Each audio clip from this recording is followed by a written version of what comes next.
the two-party paradigm. I probably agree with that. Oh, yeah. But how about this then? So here's the thing I keep seeing is that is definitely the biggest problem. But COVID-19 in a weird way has kind of opened a lot of people's minds to things that they are seeing that are kind of crossing party lines. So what would you say in your mind do you think are people that are buying into the larger discussion of COVID-19? Not necessarily that, let's say, masks don't work or, but the idea that we're being lied to in a large way by our government around COVID. It's way higher. Close to 50-50 in my opinion, but it's hard for people to see that. My personal theory is that there are many more people who understand that there is something seriously wrong than are willing to admit. Exactly. Because they've seen the consequences of what happens to you, what happens to me, what happens to Del Bigtree, like everybody else that's opened their mouth about this.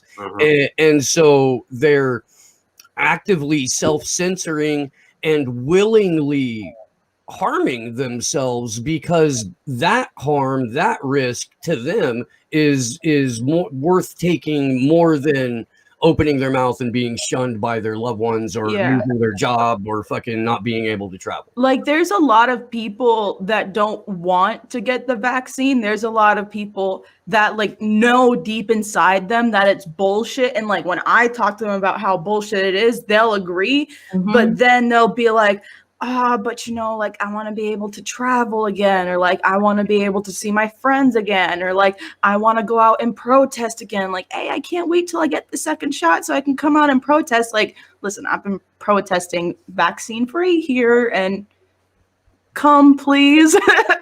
I agree with that. Oh, go ahead. Sorry. Oh no, I was just gonna say the same, especially in some of my circles where my friends or colleagues aren't into any of this. There are some of them I can tell they'll question things now that maybe they wouldn't have 6 months ago. But then I also have groups, which then that's a good thing. And then there's groups of people like I'm convinced this sounds really fucked up. They almost like love it. They're like, well, no, we can't, not yet. There might be a third vaccine. I'm just like, okay. Yeah. I was like, are we ever gonna talk about like what's after that? Well, how can you even think about that? But this huge pandemic, this deadly pandemic that was going to kill everybody, that we had to lock down for, that we had to reorganize society for, that all of these rules had to be implemented, and we had to restrict free assembly, and we had to restrict civil liberties. It only requires an annual booster now. Yeah, jeez. It's just so insulting to our intelligence, the whole damn thing. I went over the Spectator article yesterday. It's mainstream media, and they just casually walking through Neil Ferguson and Imperial College and how multiple studies have now found that they've just not only wrong, but actually doctored the information to make sure, like the Sweden example didn't factor into where their numbers were. I mean, there's multiple studies that have found this, and they're of course being careful and saying, well, they made a mistake here and they misrepresented that. They lied to us. I mean, this is Neil Ferguson, who has been catastrophically wrong multiple times before this, was wrong twice. Real quick, for the people who may not be familiar, and we've talked about Neil Ferguson on the show, but granted, it's probably been about a year since we've done a show like heavy on who he is. You want to remind people who Neil Ferguson is? Yeah, just I forget his specific position and title, but he works at the Imperial College, and they do these modeling, they're statisticians, and they basically model out concerning issues, right? I mean, we've seen in the past where they've been wrong about exactly these kind of things terribly. Like horribly wrong. And the one that we should make relevant is in his discussion about COVID-19, where they claim the death rate was about, their estimation, about 3.6%. Now, we are, even now, the CDC and everyone is generally admitting as their scare number, and they're saying it like 1 in 1,000, which boils down to 0.1%. And that's wrong too, by the way, because if you actually factor in all the information, it's lower than that. And we don't have to get into all of it unless you want me to, but the reality is that would have been a censorable thing to say in the beginning of this. 0.1%. That makes it less, or at the very least, the same as the flu for people, right? This is what they're now saying. Think about how crazy that is. We were when I caught COVID, I've had colds that lasted longer than the COVID I got.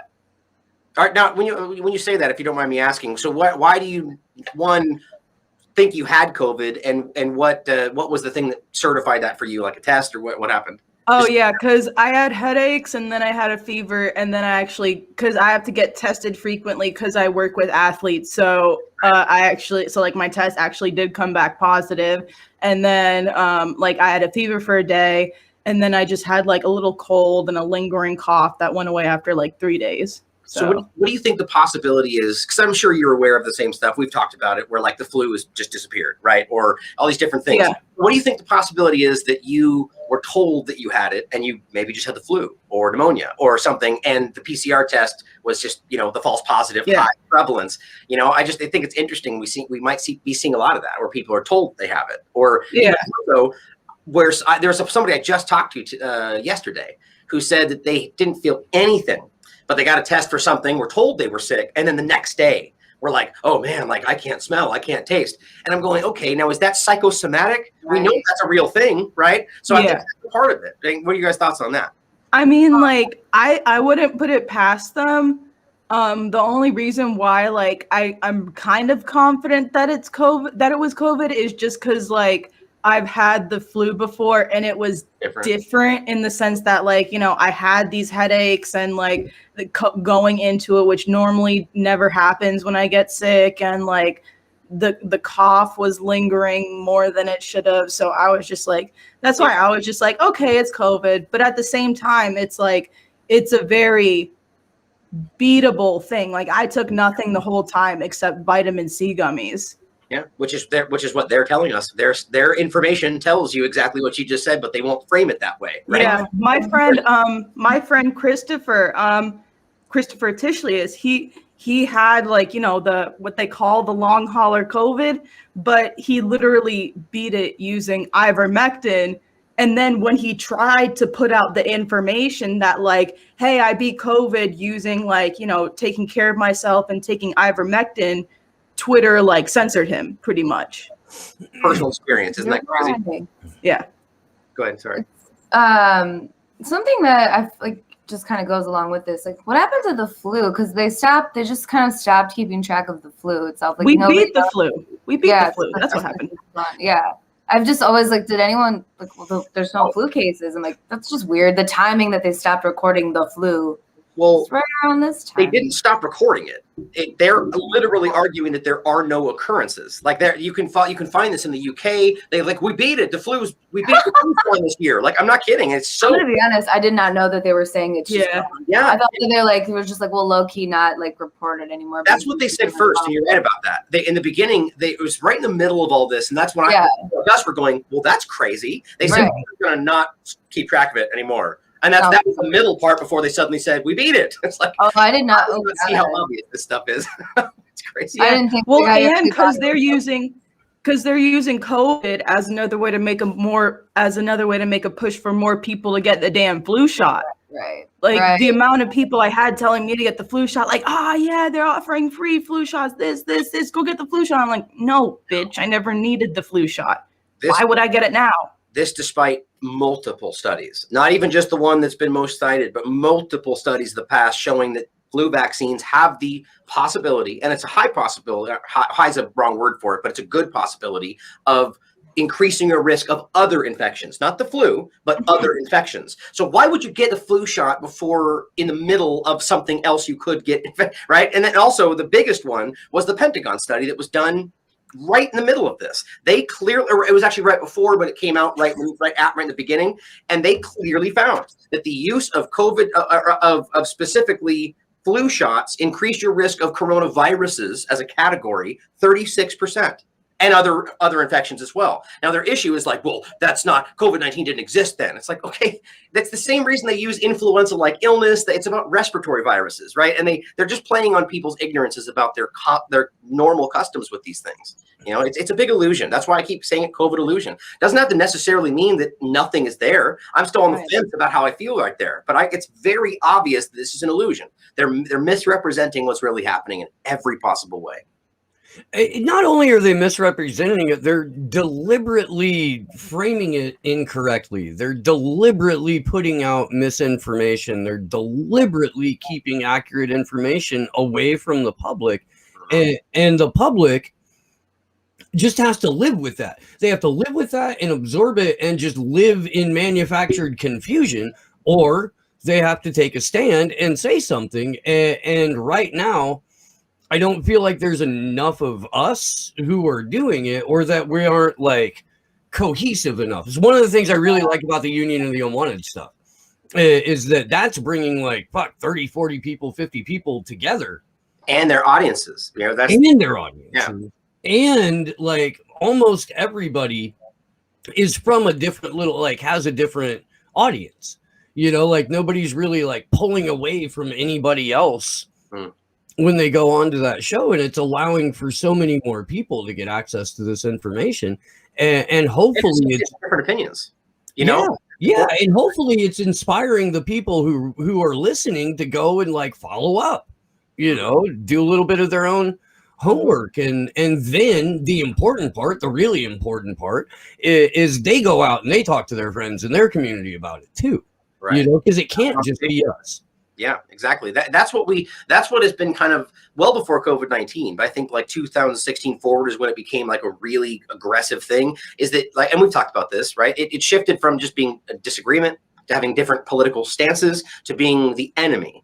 Right? Like you literally cannot even, I can't talk to that guy. Like I keep talking about this with my family, and you know, you guys know me, I'm a two-party illusionist. I agree with, I think it's all misrepresented, right? There's a lot, I have political beliefs all over the place, but I'll go in, you know, talk to somebody. We were at we were looking at safes the other day for my grandmother actually. And the place was just adamant about, you know, just Republican stuff. It was all, you know, Trump things all over, which is, I don't care. You know, you believe what you want to, you know, endorse who you want to, but they were really nice people. And we had this really great conversation, and and it's because they clearly, especially because of my mother was there and she was engaging, they thought we were conservatives very clearly. And because they even said that, like, well, because you agree, right? But I don't agree. If I had spoken up, despite what an amazing rapport we had, and said, oh, I'm actually a Democrat, they would have hated my guts right there. And that's actually what they said in regard to other people. Like, oh, I can't even talk to those people. Yeah. But we just had the greatest conversation ever. Like, why would you then just, it's because they're socially engineered that way. The woman bought my boss and I lunch one day. We came in, we sat down at lunch, and we're just bullshitting. It was pre-election. He was asking me questions. I was answering. And I mean, I'm team, no team, you know? Like, fuck that shit. But we were just having a conversation. And because we weren't so raw Biden and Harris, the woman assumed we were conservatives and bought us lunch. And the waitress came over to tell us, and we just started cracking up. It's what? It really and is. It works the other way too. Like the amount of times, like I'll approach, you know, a conservative or a right winger, you know, someone who's like clearly that, and they'll just be like, "Oh, hi, Antifa." Yeah. Dude. Yeah, for sure. Or like in Chicago, I hate it when they start off a conversation like that, because then I just know that the conversation's gonna like slowly go into the garbage, because it's like, okay. And you can't just be like, listen, you simple fuck, it ain't that way, you know, because then you're like, oh, I mean, to be fair, in some instances, that's how I come off. You know, I've been really kind of trying to, and to be honest, I need to listen to my own advice more than anybody in this regard. But I think it's the best way to get across to anybody who disagrees with you, whatever side they think they're on, is to find a common ground with them. We all know that from past experiences, you know. And so what I've been trying to do is, so let's say you're talking about, you know, vaccines or whatever, and you know they would think you're an anti-vaxxer because of a certain belief. If you were to come up and talk to them about something, hear their beliefs, and then be like, oh man, yeah, you know, I totally agree. So you start off the concept where they're, okay, we agree. You know, oh, you are a Democrat, you're a Republican, or whatever. And then you go, you know what, check this out. I just found this crazy thing, and it's really concerning. What are your thoughts on it? Don't even lay the table. Just give them the information, let them research it based on the belief that you're on their side. And to be completely honest, we are on their side. Right? That's the point, because we are genuinely fighting for them. They just don't realize it, you know, and that would lead to far more retention of the information, I think. And I've seen good response with that. But to her point, I do the same thing. I get frustrated, and I'm just like, you know, fuck off, man. Like, that's crazy what you just said. It's hard sometimes. Yeah. It's like, or there's so much in my head. Sometimes it's hard to get it out in a way that's like coherent. So I value, and there are people that can do that quite well and like make sense to people that would otherwise be like, that's insane. What are you talking about? Yeah. We were laughing, Ryan, last night. We were watching your daily wrap up over how many tabs you have open, because we all have the same number of tabs open, and that's pretty much like a small snapshot of the tabs that are open in all of our heads at any given point. That's a good point. Like trying to filter all of that out into a coherent stream of news is not easy. We commend you for that. We can't do it. Thank you. We try. Really. But We'll sit on a live stream and be like, should we talk about this? Should we talk about this? Hey, can you pull up this video? It's like, if you scroll up exactly 23 messages in the element chat, you'll find the timestamp I'm talking about. we work it all out live, man. We really do. There's no, but look, I kind of feel like that may be somewhat endearing, and it does lend a transparency to the show that. Right. I agree with that. There's we do it live.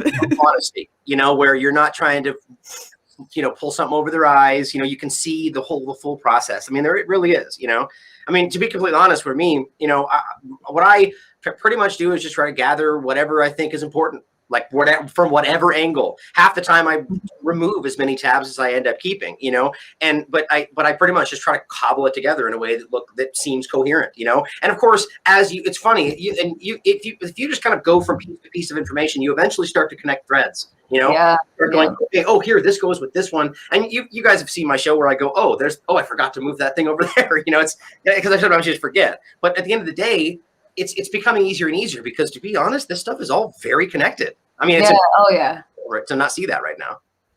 That's how I see it too. I think we all do.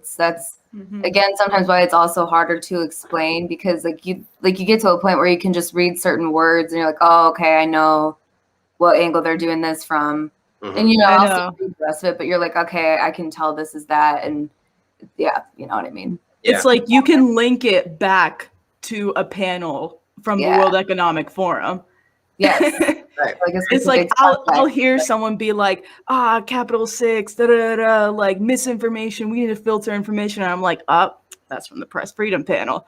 And press freedom panel. God. Yeah. I remember that panel so well because I'm scarred from it. Okay. Mm-hmm. That's and If I then ever see that little rat-faced fuck in his goddamn fedora, I'm gonna make him eat it. Brandel from Ferret, Forbes. fucking son of a bitch, dude. Look, man, the stereotypes would hit a lot less hard if that guy didn't actually resemble a rodent. Okay, that is not my fault. I just looked him up. I know exactly. It's funny. He's even wearing the hat. Can I share that? Can I? Yeah. Where's the? Oh yeah, Jitsi updated. So it's the little. It looks like a monitor with an arrow on it. It's at the bottom. Yeah.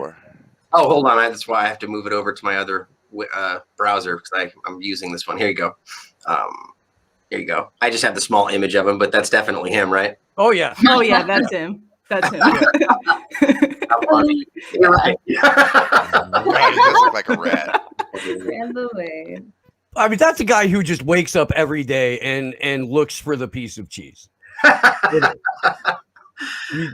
funny. You buy it?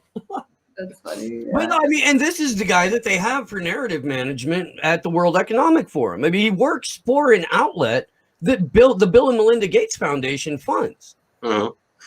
Hey, maybe remember that's the exact comment that got Alex Jones banned from like everywhere, even though that was the excuse technically. He called that CNN guy a rat. Remember? Who was that guy? Yeah, didn't he? Hey, look, man, if the tail fits. He is a creepy guy, I'll tell you that. That Darcy Oliver guy. Most of these guys are such they just pander. Like what they're doing is just so gross. Like you just watch the way they conduct themselves, like they're obviously ignoring certain information, like undermining certain things they know misrepresent. It's so just slimy, their entire industry. And it's because they're not journalists. It's a business. It's a profit-driven business that has shareholders. Like remember when news first started in general, it was a public service. People had other jobs, and were even like politicians, right? They literally had jobs and then went in and served their country. It's today these people are millionaires as politicians or millionaires as journalists, and or not journalists, but like anchors. It's wrong. Pundits. Rachel Maddow makes like $30 million a year. to transform How does he even from pop? like, I don't know, quirky, kind of nerdy color commentary for the news or whatever she was doing to Lady Hannity or fucking Tits O'Reilly, you know? Like, I just don't know how she's even still possibly. I mean, I do know why. It's the same way that anybody who was actually right about the Iraq War was completely shuttled aside, and people who were spreading the fake news were completely risen up the ranks. That's what their job is to misrepresent the facts. So to see someone like her who was just peddling this Russiagate nonsense and had to watch that just disintegrate in front of her, you know, and then she is better now, where it's like, what? Like, Yeah, right. it's crazy how they keep getting caught lying and they keep getting rung, you know,